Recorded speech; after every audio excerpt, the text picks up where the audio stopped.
Hoy vamos a hablar de cómo lo invisible se activa y de cómo esa activación tiene lenguaje, tiene estructura y, por supuesto, esto es lo más importante, tiene consecuencias. Porque ni la carta natal ni el ADN son el destino, ambos son mapas fijos de potencial. Pero lo que de verdad transforma al ser humano es el dinamismo que recorre estos mencionados mapas fijos. Ese dinamismo es el tema de hoy. Es un temazo. Y se expresa en dos lenguajes. En astrología lo vemos en los tránsitos, las progresiones y las revoluciones solares. En biología, por otra parte, lo vemos en la epigenética, que es ese sistema que enciende y que apaga genes según lo que vivimos, sentimos y habitamos. Y esto es lo revelador. Los tránsitos planetarios están profundamente ligados a procesos epigenéticos reales. Quedaos con esta frase porque es muy clave. Lo que activan simbólicamente puede verse reflejado biológicamente. Cuando Urano toca, por ejemplo, nuestra luna natal, no solo puede actualizar nuestros refugios emocionales o nuestra forma de ser, por ejemplo, madre, puede cambiar la expresión de nuestros genes afectivos. Cuando Plutón, por ejemplo, transita nuestro Sol, no solo nos fuerza a renacer, puede, por ejemplo, desenterrar memorias grabadas en la carne y con ellas transformarlas. Por lo que antes eso se llamaba destino, hoy entendemos que es activación. Y lo que estaba dormido en la carta natal, esas casas vacías, esos planetas no mirados, esos aspectos posiblemente en sombra, pueden despertar durante un tránsito y cambiar para siempre la forma en que vivimos. Entonces, del mismo modo que un trauma puede silenciar un gen durante años, una decisión valiente puede volver a encenderlo. Y lo mismo ocurre con el símbolo. Una configuración astrológica puede estar latente hasta que el tránsito lo toca y la vida lo reclama.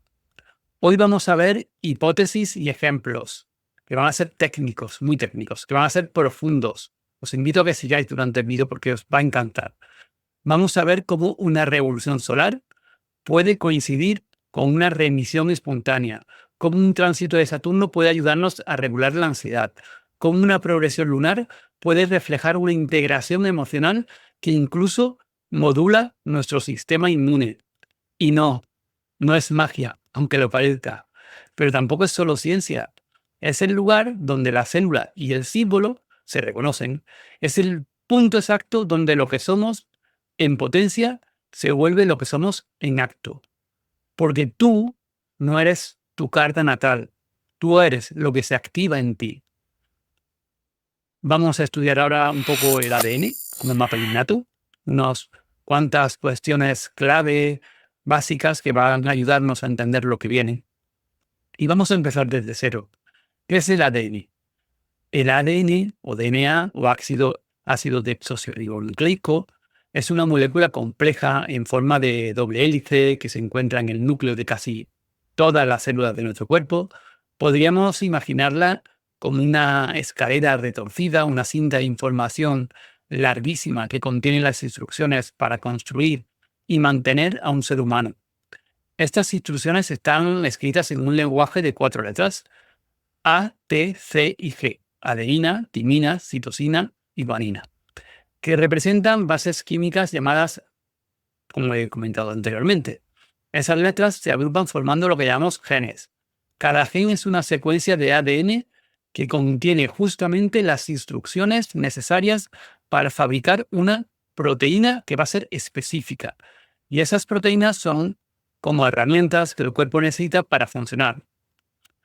Algunas proteínas constituyen tejidos, como puede ser el tejido muscular, regulan funciones del cuerpo, otras pues transportan oxígeno, como la hemoglobina, o controlan nuestras emociones, como ciertos neurotransmisores. En resumen, son pieza clave y básica de nuestro organismo y de la homeostasis de este organismo. Estos genes están organizados en unas estructuras complejas de empaquetamiento, es decir, para que ocupen menos espacio, que se denominan cromosomas. Cada célula humana contiene 23 pares de cromosomas, uno de cada par heredado del padre y otro de la madre. En total tenemos varias decenas de miles de genes, es decir, llevamos dentro de nosotros un libro que contiene varios miles de millones de letras distribuidas en miles de capítulos que definen, entre otras muchas cosas, por dar un ejemplo, nuestras tendencias físicas, nuestras predisposiciones emocionales o incluso nuestra forma de adaptarnos al estrés o al cambio. Pero aquí llega un dato que es fascinante. Tener un gen no significa que se exprese. No todos los genes están encendidos al mismo tiempo. De hecho, el ambiente influye decisivamente en qué genes se activan y cuándo. Esto es la puerta de entrada a la epigenética. Cuando hablamos de epigenética, nos referimos a cómo el ambiente emocional, nutricional, social, físico, nuestros propios pensamientos, modulan la expresión de esos genes. Es decir, tus genes son como un gran piano que está lleno de teclas. El ambiente es el pianista que decide qué teclas se tocan y con qué intensidad y en qué momento. Así, el ambiente no cambia el código de los genes, pero decide cuáles se encienden y cuáles quedan en silencio. Esto explica por qué el contexto temprano, como la lactancia, el apego o el entorno emocional, puede activar o silenciar genes vinculados al desarrollo cerebral, a la inteligencia o a la propia regulación emocional del individuo. Vamos a hablar un poquito ahora sobre la carta natal como un mapa innato. Ahora hacemos este giro. ¿Qué es una carta natal? La carta natal es un mapa simbólico del cielo en el momento exacto y lugar en el que nacemos. Es un diagrama circular que muestra dónde estaban el Sol, la Luna y los demás planetas en relación con la Tierra en ese instante. Los astrólogos creemos que este mapa refleja una estructura energética única, un patrón de potencialidades que describen qué somos en lo más profundo. Por poner un ejemplo para aquellos que tienen menos conocimientos y que lleguen a este vídeo, ya sé que la mayoría de vosotros sabéis de sobra, porque sois buenos astrólogos, sabéis de sobra todo esto. El Sol representaría, por ejemplo, el centro director, nuestra esencia vital, esa dirección hacia donde crecemos. La Luna, por ejemplo, de forma básica, nuestras emociones y reacciones vinculares, automáticas. Mercurio, el modo de procesar mentalmente la información, por ejemplo. Venus, entre todas las cosas que representan todos estos planetas, por ejemplo, nuestra forma de amar. Marte, nuestra energía de acción, y así sucesivamente. La carta natal también se divide en 12 casas, que representan diferentes áreas de la vida. Pues el área más del hogar, del trabajo, de las relaciones. Cada planeta está ubicado en una casa y en uno de los 12 signos del zodiaco, lo que añade más profundidad y matices a todo este significado. Pero lo esencial está aquí. La carta natal no dice lo que va a pasar. Dice qué tipo de ser humano eres y qué caminos tienes abiertos. Pero, y esto es muy importante y es clave para tener un entendimiento profundo de la astrología, es una matriz de posibilidades, un patrón arquetípico. De la misma forma que tener un gen no implica que vaya a expresarse, tener una posición planetaria no implica una experiencia concreta, sino una tendencia, una disposición, una, diría, dulce inclinación, una persuasión, una herida, una contradicción por entender. Entonces tenemos dos mapas y una misma lógica. El ADN y la carta natal son ambos mapas estructurales innatos. Uno es biológico, el otro es simbólico. Uno está hecho de moléculas, el otro de significados, pero ambos describen la forma potencial de un ser. El ADN no es una lista de hechos, es una red de posibilidades condicionadas. Del mismo modo, la carta natal no es una predicción de eventos, sino un patrón de tendencias profundas. Ambos son códigos que necesitan ser activados para desplegarse. Ambos pueden quedarse en estado latente, si no hay estímulos o contextos que los hagan florecer. Y ambos dialogan con el entorno, con lo que nos pasa, con lo que hacemos, con lo que sentimos, con lo que decimos. Esta visión nos lleva a considerar que la astrología y la genética no son opuestas, sino que son complementarias, que de cierto modo la astrología es una biología simbólica y que la genética es una astrología molecular, que ambas nos hablan del mismo misterio, la forma en que la vida se estructura, se diversifica y se expresa en cada individuo. Ahora vamos a hablar un poco del dinamismo como activación simbólica y biológica. La epigenética es la ciencia que estudia los mecanismos que activan o desactivan los genes sin cambiar la secuencia del ADN. Es como un director de orquesta que decide qué instrumentos tocan en cada momento, o como un sistema de interruptores que pueden encender o apagar ciertos circuitos dependiendo de lo que pasa en el entorno, dependiendo de la alimentación, de las relaciones, de los traumas, de la meditación, de los hábitos, de los lugares específicos, incluso de los pensamientos. Eso significa que la biología no es destino, que la genética establece una posibilidad, pero la vida decide. Y esto mismo sucede en astrología, a través del dinamismo de la carta, de los tránsitos, de las progresiones y de las revoluciones solares, entre otros. Estas técnicas no cambian la carta natal, la activan o desactivan.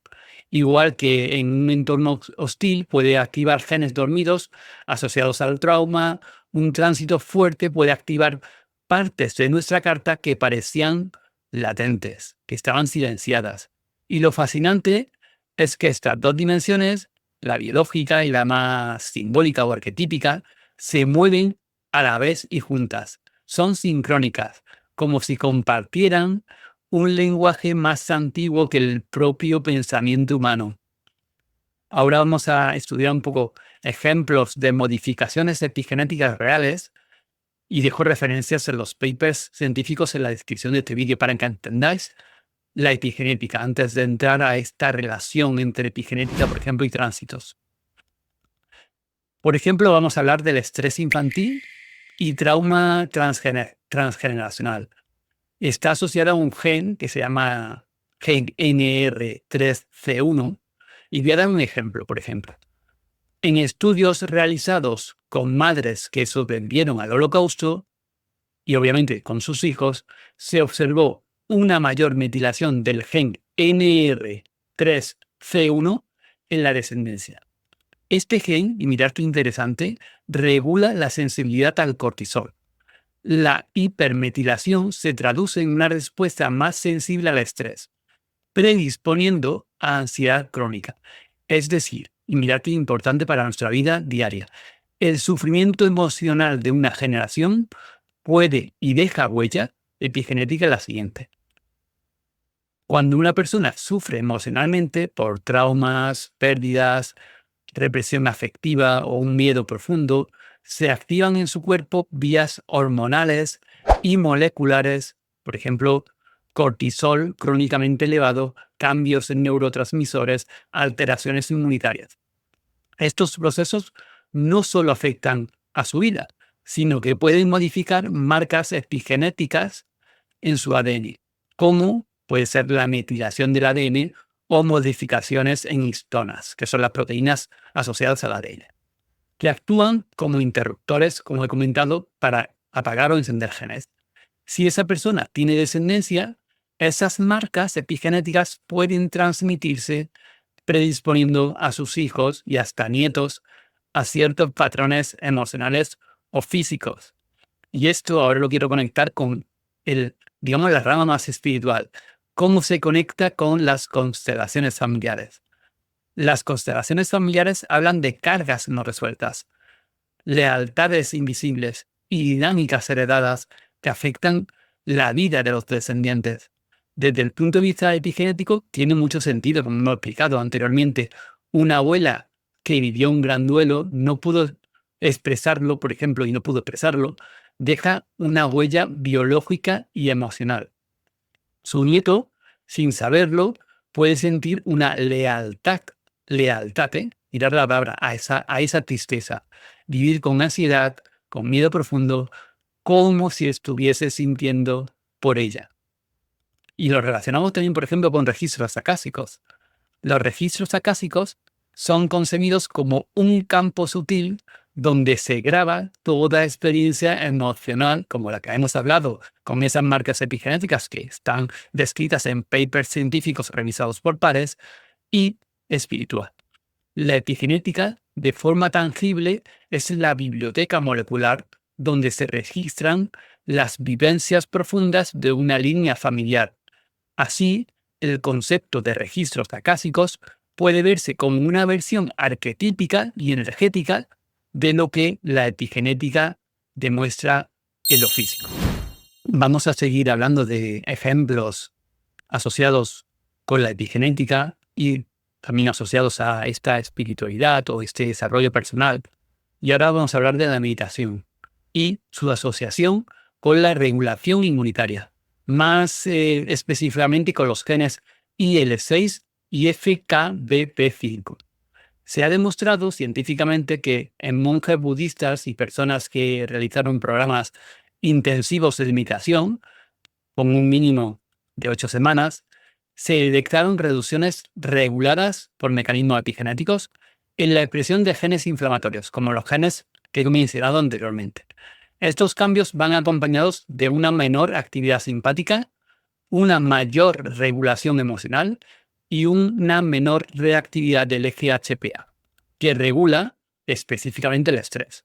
La meditación en este caso no solo calma la mente, sino que transforma la bioquímica de nuestro propio cerebro. Hablando, por ejemplo, de estados de conciencia plena, se pueden dar puntualmente, o si es una persona un poco más experta, lo puede alargar en el tiempo. En este estado hay una reconfiguración biológica profunda en el que la inflamación corporal se apaga y podríamos ver, por ejemplo, en analíticas sanguíneas una reducción de la proteína C reactiva. Los genes se alinean con la armonía interna y el cuerpo deja de luchar contra sí mismo. Y una cosa que me está ocurriendo ahora mismo es que si queréis saber si vuestro, rutina meditativa funciona, podéis haceros analíticas sanguíneas en el que haya marcadores como este que digo, la proteína C reactiva, marcadores de inflamación, y ver cómo estoy seguro que si meditáis, esa proteína C reactiva va a disminuir, al igual que otros neurotransmisores y al igual que lo hará con el cortisol vía esa regulación HPA. Entonces, como decía, en esta reconfiguración biológica, la inflamación se apagará, los genes se alinearán con la armonía interna que tenéis y el cuerpo deja de luchar vía sistema inmune contra sí mismo, y por eso también la meditación puede ser un arma, en esas, enfermedades autoinmunes. Así, el estado de conciencia plena no solo transforma la mente, sino que reescribe tu epigenética. La paz interior se convierte en un mensaje químico que tu ADN escucha. Vamos a seguir dando ejemplos. Ahora vamos a hablar de una dieta rica en nutrientes metilantes y cómo regula el gen llamado MTHFR. Y pongo un ejemplo real. Una mujer con antecedentes de depresión, de una depresión leve, mejora radicalmente su estado de ánimo tras adoptar una dieta rica en folato natural, vegetales verdes, en colina, yema de huevo y en vitamina B2. Estos nutrientes afectan al ciclo de metilación, que es clave en la activación y el silenciamiento génico. Estudios han vinculado estas dietas a una expresión más equilibrada del gen MTHFR, que está implicado en la metilación general del ADN. De ahí su importancia. En muchas tradiciones más esotéricas se habla del cuerpo como un templo y de la alimentación como un ritual sagrado. Así, el folato, la colina y la vitamina B12, no son solo nutrientes, son llaves vibracionales que abren puertas ocultas en el ADN. Son mantras biológicos que despiertan tu mapa interior dormido. Son alquimia viva que transforma la química en luz emocional.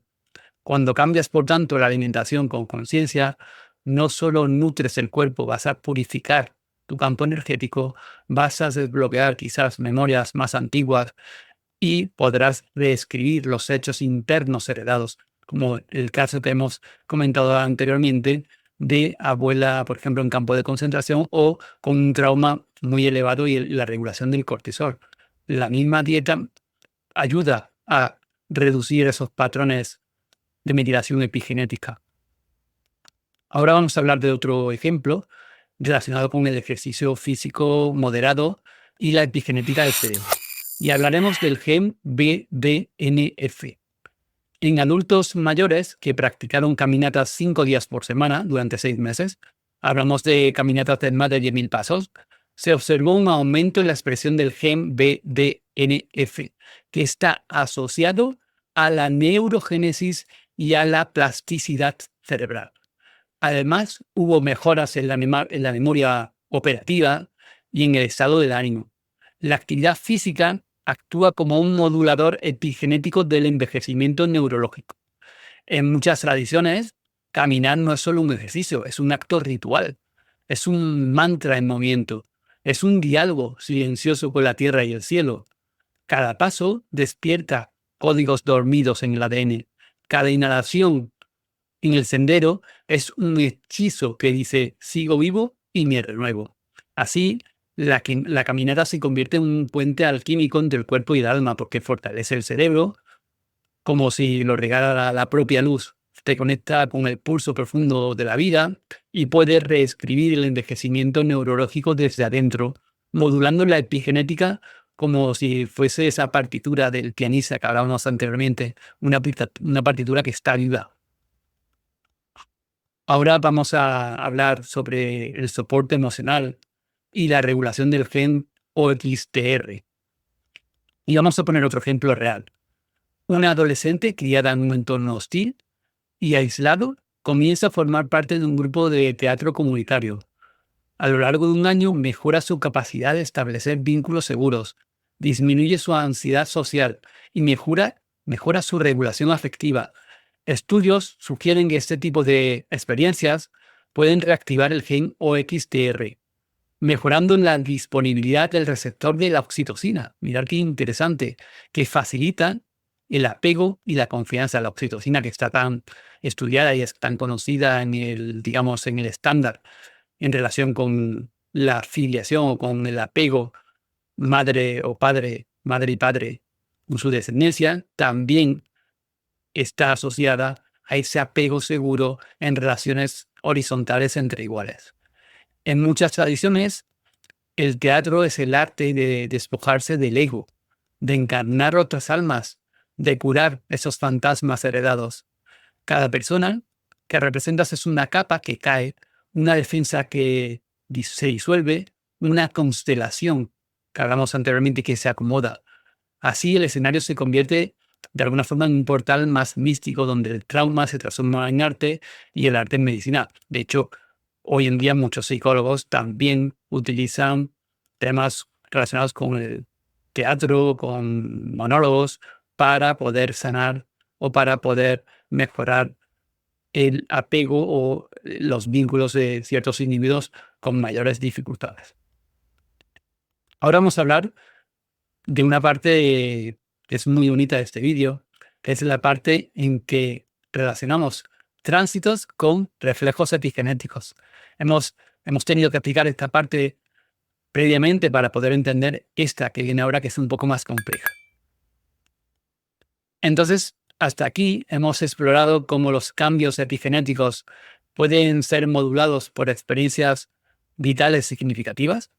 Ahora, como he comentado anteriormente, daremos un paso más y observaremos cómo los tránsitos, las progresiones, los ciclos lunares pueden coincidir con estos momentos de transformación interior, actuando como marcos simbólicos que, al sincronizarse con la vida psicoafectiva y social de la persona, generan activaciones epigenéticas visibles y duraderas.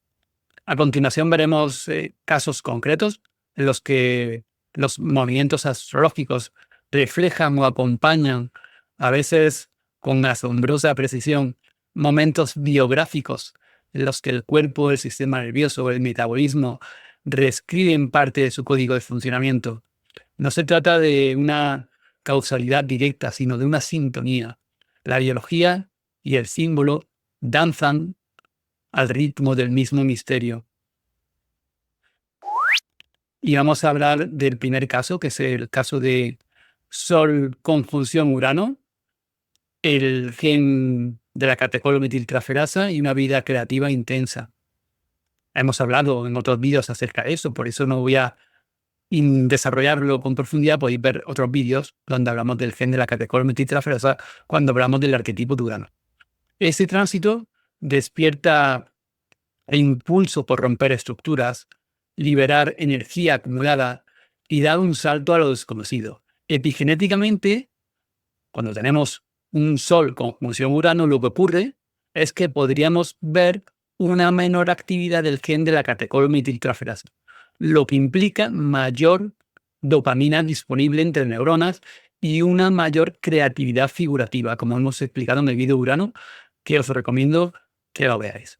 En la práctica, una persona que abandona el empleo técnico para dedicarse a componer música de forma obsesiva, sueño más lúcido, ideas aceleradas, también riesgos de burnout. Si canaliza, se reinventa. Si no, se dispersa. La dopamina en exceso, sin integración emocional, puede traducirse en una hiperactivación del sistema límbico. Ese sería el primer caso y vamos a entrarnos ahora en Plutón sobre la Luna. Plutón sobre la Luna y lo he relacionado con el gen NR3C1 y con el trauma emergente. Este tránsito de Plutón sobre Luna natal puede remover memorias muy profundas que están ligadas al vínculo materno o al pasado emocional. En términos epigenéticos, puede reflejar la desregulación del gen NR3C1, implicado en la sensibilidad al cortisol. Una persona que nunca lloró por la muerte de su madre, por ejemplo, puede encontrarse durante este tránsito con sueños intensos, llantos espontáneos o incluso síntomas físicos como bloqueos digestivos. Si se inicia un proceso terapéutico ritual, no solo la psique se transforma, el cuerpo también reprograma epigenéticamente su respuesta al estrés. Vamos a hablar ahora sobre Neptuno, sobre el Sol, y también el gen de la OXTR relacionado con la oxitocina y la disolución del yo. Este tránsito puede traer una confusión identitaria muy profunda. La persona puede sentir que no sabe quién es, lo que se conoce como perder el norte. A nivel epigenético podría correlacionarse también con una modulación errática del gen OXTR, responsable, como hemos comentado, de la sensibilidad a la oxitocina y la conexión interpersonal. Puede ser la apertura a una espiritualidad profunda si se canaliza a través del arte, la contemplación o el servicio, en ese que digamos Virgo o Piscis. El lado oscuro de ese tránsito puede arrastrar a la persona a un territorio de confusión extrema donde los límites entre el yo y el entorno se disuelven. En el plano más negativo, fuga de la realidad, puede manifestarse en escapismo a través de adicciones, sustancias, relaciones dependientes, fantasías destructivas. La persona podría buscar disolverse para no enfrentar ese vacío interior, una pérdida total de identidad. La sensación de no saber quién soy puede transformarse en apatía profunda, incapacidad para tomar decisiones y un sentimiento crónico de desorientación.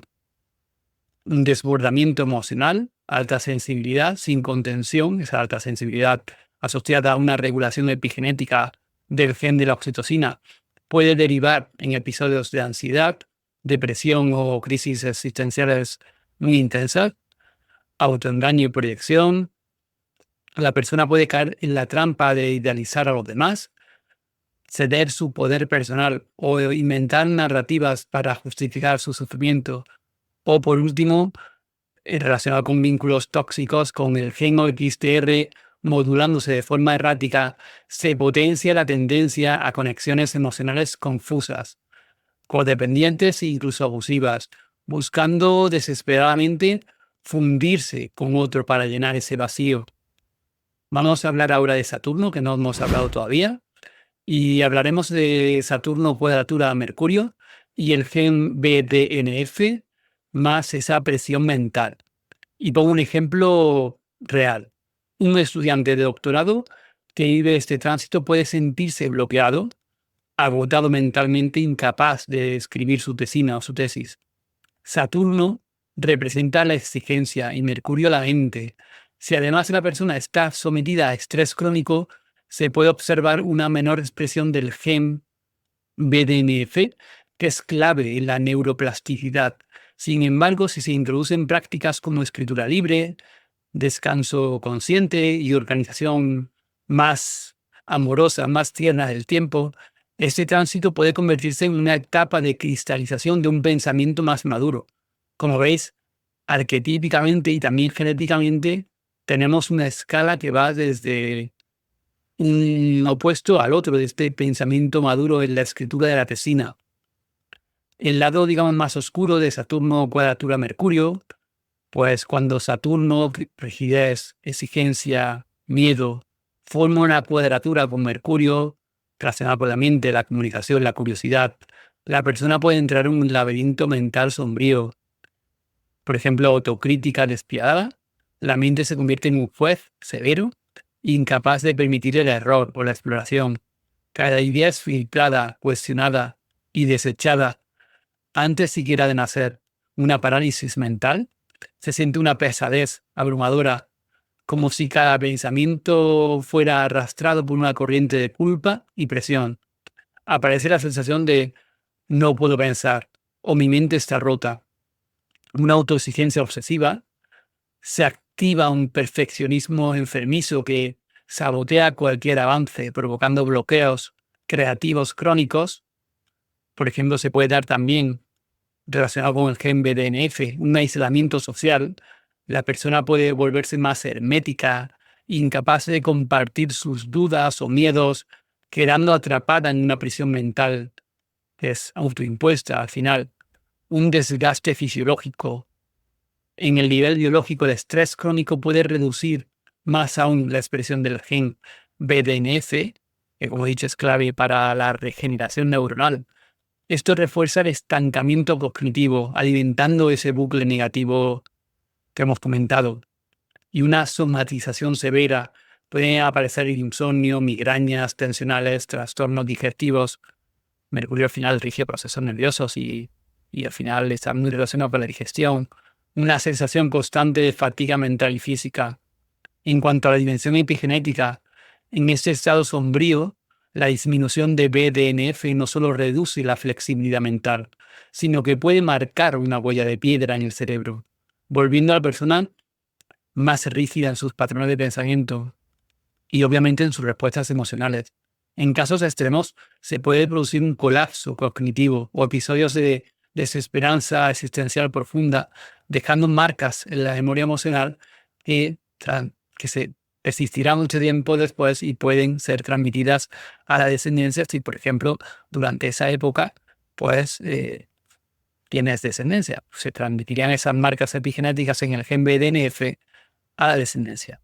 Como síntesis, os puedo decir que Saturno cuadratura Mercurio puede convertirse en un verdadero campo de concentración mental si se gestiona con amor y conciencia. Sin apoyo puede cerrar todas las puertas del alma y endurecer la mente hasta volverla un muro. Vamos a hablar ahora de Venus oposición Neptuno. El gen va a ser un gen relacionado con la arginina vasopresina, que es el gen AVPR1A. Y bueno, este gen está relacionado con la capacidad de vinculación social, la fidelidad y la regulación emocional interpersonal. Estudios han mostrado, en la diapositiva pongo OXTR porque también puede relacionarse, pero lo he enfocado más en AVPR1A, he puesto los dos para que sepáis que también está relacionado, puede estar relacionado con la oxitocina, pero se relaciona más con este gen de la AVPR1A relacionada, como he comentado, con la arginina vasopresina, es un receptor. Y estudios han mostrado, como decía, que ciertas variantes de este gen se asocian con mayor necesidad de novedad emocional y búsqueda de conexiones intensas, como por ejemplo un estudio de Wallum del 2008. En el lado menos luminoso, cuando un hombre conoce a alguien nuevo y siente una conexión mística, se activa la búsqueda arquetípica de completitud. El magnetismo inicial puede parecer cósmico. ¿A quién no le ha pasado eso con un tránsito de Venus y Neptuno? Como si al fin encontrara la pieza que faltaba. Pero al abandonar su relación estable, pronto se encuentra con la verdadera y cruda realidad. La otra persona no sostiene la idealización. Brotan la frustración, la ansiedad, el sentimiento de vacío. Surge la compulsión por repetir el ciclo, buscar constantemente nuevas conexiones intensas sin quedarse en ninguna. A nivel epigenético, la sensibilidad VPR1A puede potenciar esta tendencia. Predisposición a buscar estímulos emocionales nuevos, dificultad para sostener el compromiso emocional cuando la magia, esa magia Venus y Neptuno inicial desaparece, vulnerabilidad al sentir esa desconexión rápida si no se nutre el vínculo profundo. El resultado, una espiral de idealización, ruptura, vacío y nueva búsqueda de idealización. Una huida sin fin que refuerza la herida de desamor y que, marcando epigenéticamente este gen que he comentado, AVPR1A, relacionado con la arginina vasopresina, con ese receptor, pues de alguna forma el tránsito Venus-Neptuno influirá epigenéticamente en los genes del individuo y será transmitido vía constelaciones familiares, vía epigenética, vía registros acásicos, si queréis, a la siguiente generación. En el lado más luminoso, para no quedarnos en el lado siempre oscuro, si la persona logra mirar el patrón con honestidad, esta energía puede transformarse en alquimia interna. La caída de la fantasía se convierte en un llamado a trabajar la raíz del deseo compulsivo. La energía de conexión intensa se puede dirigir hacia el arte, el acompañamiento, la escritura, el servicio a causas universales o la propia meditación, si queremos ser más individualistas. Aprende, por tanto, a sostener el amor real, imperfecto y presente, en lugar de perseguir el espejismo de lo absoluto. Así, el mismo gen, AVPR1A, en lugar de fomentar la huida, puede facilitar una nueva forma de vincularse, que sea consciente, que sea profunda, que esté más basada en la compasión que en la posesión. Y vamos a hablar ahora de otro arquetipo que no hemos hablado, para hablar un poco de cada uno de los arquetipos, y va a ser ahora de Júpiter trígono a la Luna, en relación con el gen SLC6A4 y la expansión emocional. Y pongo también el caso de un caso real. El gen SLC6A4 es clave en la modulación emocional, ya que codifica para el transportador de serotonina, también conocido como 5-HTT. Su función principal es reabsorber la serotonina liberada en la sinapsis entre neuronas, ese lugar de encuentro entre neuronas, regulando así los niveles de este neurotransmisor que es clave en el estado de ánimo, la seguridad emocional y la resiliencia al estrés. Existen variantes genéticas, polimorfismos de este gen, especialmente en la región promotora, que tiene un nombre que no voy a especificar porque ya es demasiado técnico, que pueden hacer que una persona sea más o menos sensible al ambiente.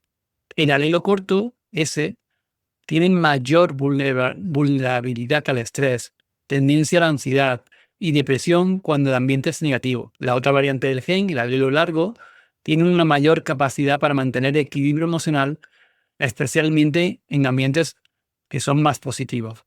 Sin embargo, la expresión genética y epigenética también juega un papel crucial. Ambientes nutritivos pueden activar la expresión saludable, incluso en personas que no tienen el gen del alelo largo. Esto, hablando con algunas compañeras astrólogas, les explicaba que aunque tú no tengas el alelo, digamos, que equilibra, con ciertos patrones epigenéticos puedes tener una expresión que es igual a de esas personas que tienen ese tipo de alelo. Entonces, el lado luminoso, y pongo un ejemplo real, una mujer se muda a un nuevo país y por primera vez en años se siente emocionalmente sostenida. En este tránsito Júpiter-Trígono-Luna, encuentra personas cálidas y afectivas que le nutren, descubre espacios de expresión auténtica, arte, danza, escritura, se siente vista, escuchada, validada. Esto puede inducir un aumento en la expresión del gen SLC6A4, mejorando la capacidad de modular la serotonina, una mayor estabilidad emocional y una reducción, diría, de la actividad ansiosa, una sensación interna de hogar emocional, que transforma su propia fisiología, una apertura a la alegría y a la creatividad, se siente segura para explorar y mostrarse. Ese tránsito astrológico favorece esa apertura, permitiéndole florecer emocionalmente como si cada célula reconociera un nuevo canto de vida. En el lado oscuro, el mismo cambio de país y ambiente cálido en algunas personas puede activar otras zonas más sombrías. Un apego excesivo. La intensa sensación de seguridad puede derivar en dependencia emocional con el nuevo grupo o entorno. Idealización del nuevo hogar. La mente puede negar todo lo negativo. Es un mecanismo un poco... Tenemos Júpiter-Luna, que se parece un poco a Luna-Sagitario. Esa negación, esa del lado oscuro de las cosas. Construyendo una fantasía que tarde o temprano se resquebraja. El proceso que he hecho anteriormente es el de alguna forma, relacionar Júpiter y Luna, ese tránsito, con los atributos de una Luna en Sagitario. Una fuga emocional, usar la calidez externa para no confrontar heridas internas profundas, es un mecanismo típico de Luna en Sagitario. Y disolución de límites personales por miedo a perder la aceptación, puede evitar conflictos y fusionarse demasiado con el entorno, que también está muy relacionado con un tránsito Luna-Júpiter y con Luna-Sagitario. Si no se sostiene con conciencia, la seguridad recién adquirida puede volverse frágil. La sensación de estabilidad dependerá completamente del entorno y cualquier cambio, por ejemplo, si alguien se va o el ambiente se enfría, puede precipitar una nueva crisis emocional más severa. Entonces, la dimensión epigenética en el lado oscuro, la epigenética no siempre actúa solo positivamente. Si la persona se vuelve hiperdependiente, puede modular este gen SLC6A4 de forma inestable. La expresión puede fluctuar en función de validaciones externas. Esto refuerza la vulnerabilidad emocional y paradójicamente puede predisponer a mayor ansiedad futura si el ambiente cálido desaparece. Entonces, como síntesis un poco integradora, el lado luminoso, ambiente nutritivo, expresión emocional auténtica, expresión epigenética favorable, alegría, seguridad y creatividad. El lado oscuro, dependencia emocional, negación de heridas, modulación inestable del gen, fragilidad emocional escondida tras la calidez. Entonces, cuando se sostiene desde la conciencia, el tránsito se convierte en un portal hacia la verdadera autonomía emocional. La seguridad externa nutre el crecimiento interno, pero no se convierte en una muleta. Así, la serotonina deja de ser solo un regulador químico y se vuelve un reflejo molecular de un alma que por fin se siente en casa. Vamos a ver otro tránsito y va a estar relacionado ahora con Quirón. Y va a ser el de Quirón, cuadratura Venus, y hablando del eje HPA y la sanación del amor propio. ¿Qué ocurre cuando una coraza o la coraza se rompe? Y pongo un ejemplo real. Un hombre que siempre fue duro consigo mismo descubre de pronto su herida más profunda, la de no sentirse suficiente. El universo le muestra sus grietas, su cuerpo grita, su mente se colapsa. Pero en este abismo también late el inicio de un amor radical hacia sí mismo. El tránsito revela.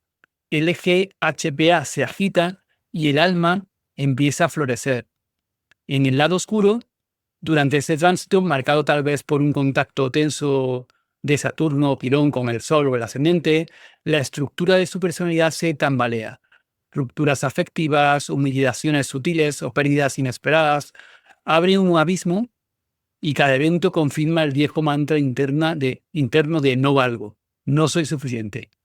En ese escenario, el eje HPA, que es el eje hipotálamo pituitaria adrenal, el gran regulador del estrés, entra en sobreactivación crónica. El hipotálamo interpreta peligro constante, ya sea emocional, vincular. La pituitaria envía señales intensas vía hormona ACTH, preparando el cuerpo para luchar o huir. Las glándulas adrenales liberan cortisol sin pausa y también aldosterona, desgraciadamente, alimentando un estado de alarma fisiológica mental. A nivel epigenético, el gen que regula todo eso será el gen FKBP5, que juega un papel crítico. Este gen modula la sensibilidad de los receptores, no modula la cantidad de cortisol que se emite, se segrega, sino los receptores modula la cantidad o la sensibilidad de receptores que son específicos a ese cortisol, receptores celulares. Cuando se sobreexpresa por un trauma temprano o estrés crónico, reduce la capacidad del cuerpo para apagar la alarma interna, generando ansiedad persistente, insomnio, tensión muscular, problemas digestivos, sensación de estar roto o estar defectuoso, estar quebrado. Una mente rígida, obsesionada con el control y el autojuicio. En el plano más oscuro, el hombre se encierra en un bucle de autodestrucción. Cada humillación alimenta la herida, cada supuesta humillación, y cada herida refuerza la dureza. Se convierte en prisionero de su propio sistema nervioso y de su mente crítica. Por otra parte, en el lado luminoso, para no quedarnos con ese ámbito más negativo, pero también tan profundo y tan enriquecedor, este mismo tránsito puede ser la antesala de un renacimiento interior, cuando el hombre se permite recibir acompañamiento, por ejemplo, terapia segura, amistades cálidas, espiritualidad sincera, algo comienza a aflojarse. Aprende a sostener su fragilidad sin vergüenza. Empieza a reconocer que no necesita ser perfecto para merecer amor. Descubre que puede bajar la armadura y aún así estar a salvo. El contacto profundo con otras almas y el permiso para sentirse vulnerable actúan como señales de seguridad para el cerebro. El eje, mencionado eje, el eje HPA, empieza a calmarse. El hipotálamo detecta menos amenaza, la pituitaria reduce la llamada de alarma, las adrenales bajan la producción excesiva de cortisol y de desnable aldosterona. Epigenéticamente, el FKBP5 también se modula, se reduce su sobreexpresión, los receptores de cortisol recuperan su sensibilidad normal, facilitando la resiliencia, se restaura la capacidad de experimentar la calma interna y una alegría auténtica. El hombre aprende quizá por primera vez a hablar con esa ternura venusina, descubre que la fortaleza real no está en endurecerse, sino en atreverse a ser suave, a ser tierno, a ser más emocional, a estar presente. Como síntesis, diría que el lado oscuro es autocrítica más humillaciones, hiperactividad del eje HPA, sobreexpresión de FKBP5 y un bucle de estrés y autoaniquilación. En el lado luminoso hago un esquema que es acompañamiento empático, permiso para sentir, regulación de ese eje HPA, modulación saludable de vía epigenética del gen FKBP5 y un nacimiento de amor propio y suavidad.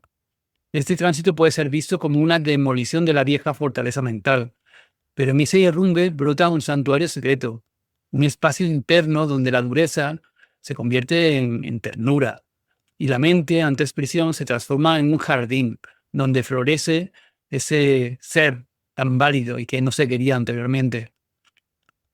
Y vamos a ver ahora un tránsito de Urano, trígono a Marte, más impulso simpático y liberación corporal. ¿Qué pasa cuando el cuerpo pide libertad? Durante ciertos tránsitos, la vieja estructura se siente como una prisión. Pongo el ejemplo, también un ejemplo real. Una terapeuta corporal escucha un llamado irresistible, moverse, romper moldes, inventarse. Urano y Marte, en ese tránsito que está sufriendo, que está teniendo esa terapeuta corporal, se alían. El impulso se enciende y el cuerpo empieza a hablar en otro idioma. En el lado luminoso, el tránsito de Urano-Marte funciona como un relámpago que electrifica la voluntad y el deseo de acción. Urano representa la liberación, lo inesperado, el despertar súbito. Marte, esa energía vital, ese fuego interno.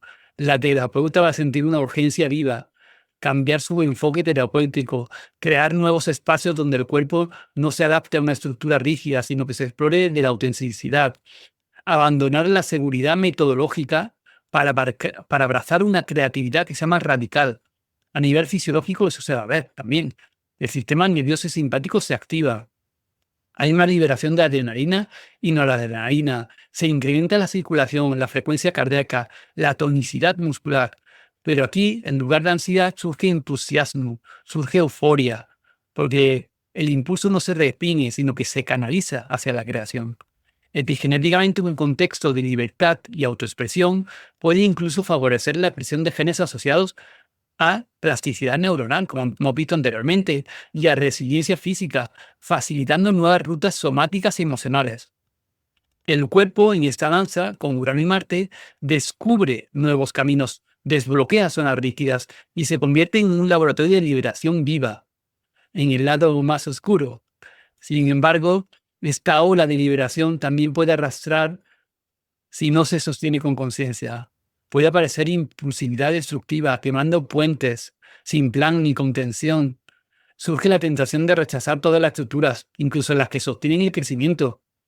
Una activación simpática excesiva y sostenida puede desembocar en fatiga adrenal, insomnio y sensación de quemarse desde dentro. El deseo de independencia puede transformarse en aislamiento y ruptura con comunidades o pacientes que anteriormente le brindaban sostén, le brindaban ese hogar vincular, emocional, lunar. Si la terapeuta no escucha los matices del cuerpo y solo sigue el fuego del momento, puede terminar fragmentada, sin un centro al que volver. Entonces tenemos una dimensión fisiológica y epigenética. Cuando se honra el impulso sin perder la raíz, el sistema simpático se convierte en un motor de expansión y exploración. Cuando se abusa del empuje, se puede instalar un estado crónico de hiperactivación, desregulando negativamente el eje HPA y afectando la capacidad de recuperación física y emocional. Epigenéticamente, la práctica consciente puede fomentar rutas de flexibilidad. Por ejemplo, favorecer la expresión de genes relacionados con la plasticidad neuronal que hemos comentado, mientras que la impulsividad desbordada puede reforzar rutas de estrés y agotamiento. Entonces, haciendo un poco una síntesis integradora, el lado luminoso sería impulso simpático como fuego creativo, acción liberadora, plasticidad somática y emocional y nuevos caminos vitales. En el lado oscuro, impulso sin conciencia, impulsividad destructiva, agotamiento, desconexión y fragmentación. Cuando Urano y Marte al final se encuentran, nace la posibilidad de una revolución encarnada. El cuerpo se convierte en un laboratorio de libertad. Si se escucha con amor y se sostiene con raíz, cada movimiento se transforma en un portal hacia lo inesperado. La terapeuta no solo cambia técnica, sino que renace en cada una de sus células vía esa regulación epigenética. Y aquí va a acabar la primera parte de este vídeo. La segunda parte estará relacionada con revoluciones solares y progresiones, que no hemos visto para no alargar tanto un vídeo y porque considero que aquí hay un contenido casi de máster, hay muchísimo contenido en este vídeo. Es un vídeo técnico, dificultoso, no es astrología, digamos, comercial, lo sé. Sé que no va a llegar a 100.000 personas, pero creo que es una astrología que dentro de algunas décadas se mirará a ella y será como el, digamos, el estándar. Entonces, gracias por acompañarme en este viaje. Ojalá este contenido no te haya traído certezas, sino preguntas fértiles que tú te hagas a ti mismo. No respuestas absolutas, sino caminos para comprenderte mejor. Recuerda al final que tu ADN no está escrito en piedra, tu carta natal no es una condena, ambos son puertas y tú eres la llave al final. Nos vemos en el próximo vídeo. Yo seguiré trabajando desde la certeza de que no tengo certezas para poder bajar a tierra toda esta información para vosotros. Muchas gracias.